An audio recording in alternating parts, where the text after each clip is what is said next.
মঙ্গলবার দুপুরে কাশ্মীরে পহেলগাঁওয়ে জঙ্গি হামলায় প্রাণ হারিয়েছেন ২৭ জন পর্যটক। আহতের সংখ্যা একাধিক। পর্যটকদের ভিড়ে মিশে গিয়েছিল জঙ্গিরা। এরপর সময় সুযোগ বুঝে জনপ্রিয় পর্যটন কেন্দ্র বৈশারণে পরপর গুলি চালায়। ঘটনায় বরাত জোরে প্রাণে বেঁচে যান নদিয়ার কৃষ্ণনগর বউবাজারের দম্পতি। জঙ্গি হামলার সময় তারা ছিলেন পহেলগাঁওয়ের ঠিক পাশেই মিনি সুইজারল্যান্ড নামের একটি জায়গায়। সেখানে স্থানীয় একটি শিব মন্দির দর্শনে গিয়ে তারা জানতে পারেন জঙ্গি হানা হয়েছে। এরপর কোনো রকমে দাস দম্পতি ঘটনাস্থল থেকে চলে যান শ্রীনগরে। বর্তমানে তারা বাড়ি ফেরার অপেক্ষায় প্রহর গুনছেন।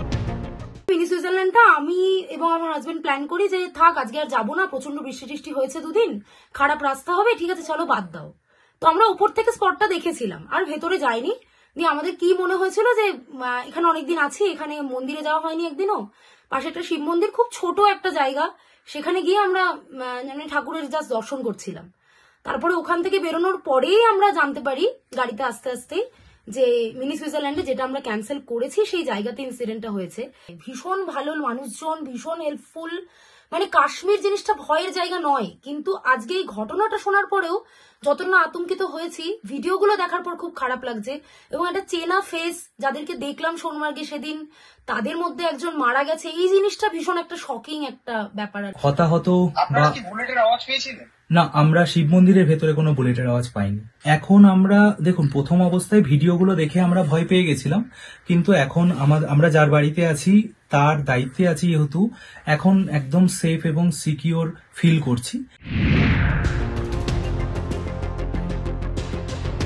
অন্যদিকে দুর্গাপুরের শ্যামপুর কলোনির বাসিন্দা পলাশী মণ্ডল ৮ই এপ্রিল দুর্গাপুর থেকে পহেলগাঁওয়ে ঘুরতে যান। খুব ইচ্ছে ছিল আরও ১ থেকে ২ দিন থাকার, কিন্তু তার পরিকল্পনা বাস্তবায়িত হয়নি।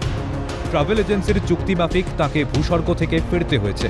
কপাল জোরে বেঁচে গিয়েছেন বলেই মনে করছেন তিনি। কিন্তু আমরা হয়তো ঈশ্বরের কৃপায় বেঁচে গেছি, কিন্তু আমাদের খুবই কষ্ট হচ্ছে যে আরও যারা পর্যটক আছেন তাদের উপর যে হামলাটা হয়েছে, এর কড়া ব্যবস্থা নিক সরকার।